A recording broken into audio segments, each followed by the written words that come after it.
I'm reviewing the new Atlas N-Scale Masterline -8 right now on Ron's Rail Reviews. Welcome to Ron's Rail Reviews. Today I'm taking an up-close look at the newly released Atlas Masterline -8.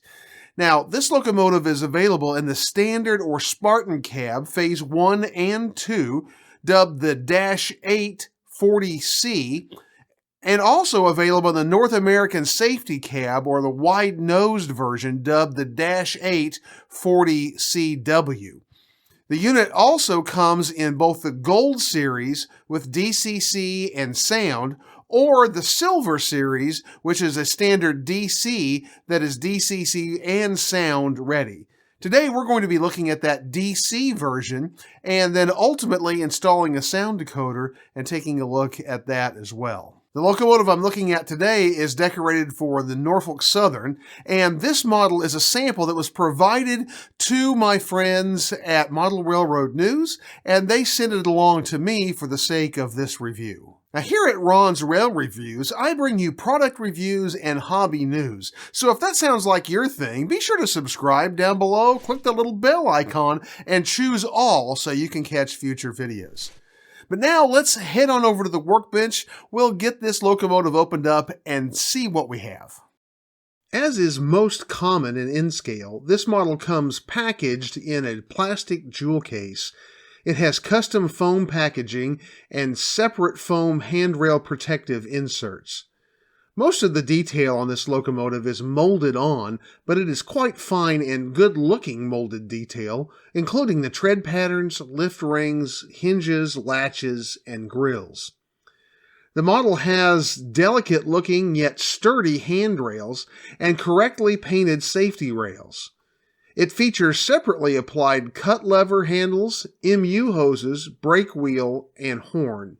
The safety labels and other lettering are fine and crisp. It has Accumate couplers as are standard on Atlas N-Scale equipment.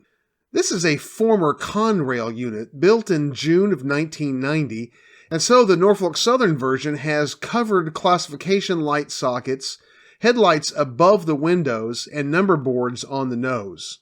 The ditch lights are fed via light pipe and are constant on in DC mode, but can be set up for independent operation with the right decoder and LED configuration. This unit sports Atlas's new version of chassis. The new split frame is held together with plastic retention clips at each end. The trucks are hardwired to the chassis rather than drawing power through separate pickups to the frame. I checked the wheels and found them all to be in gauge. I also checked the couplers and found them and the trip pins to be at the correct height.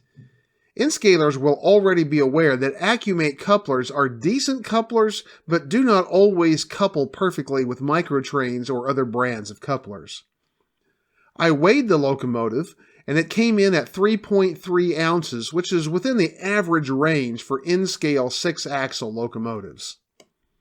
The package does include modular applied sunshades, and the model includes mounting holes for these.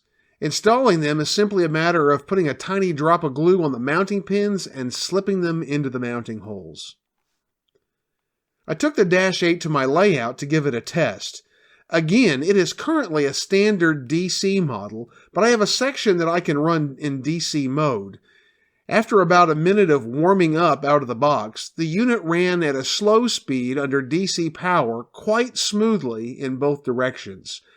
It would crawl along at about 1.3 to 1.4 scale miles per hour, and at full throttle would run 114 miles per hour.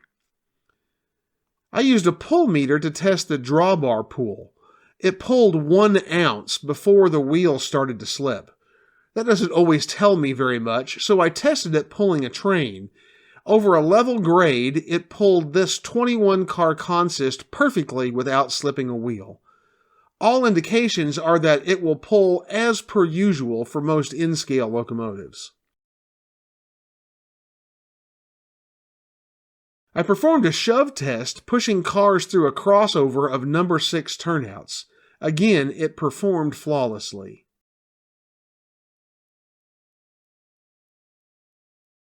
Finally, I installed an ESU LokSound decoder and downloaded and installed the appropriate sound files.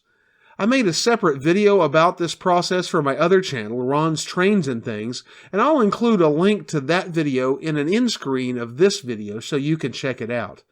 I will say that the installation of the LokSound decoder in the sound-ready locomotive is absolutely a breeze. The installation took less than 5 minutes. With the decoder installed, the locomotive performed beautifully and is ready for service on my layout.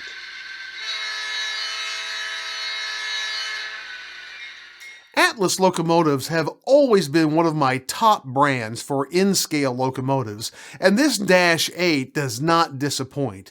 It is beautifully decorated and painted, and it pulls and runs very nicely. Watch for a full written review and a deeper history of this locomotive in the May 2022 issue of Model Railroad News. And here's a link to that video where I installed and programmed the LokSound decoder in this locomotive, as well as some other reviews, and be sure and catch us for future reviews here on Ron's Rail Reviews. 10, Lizzie?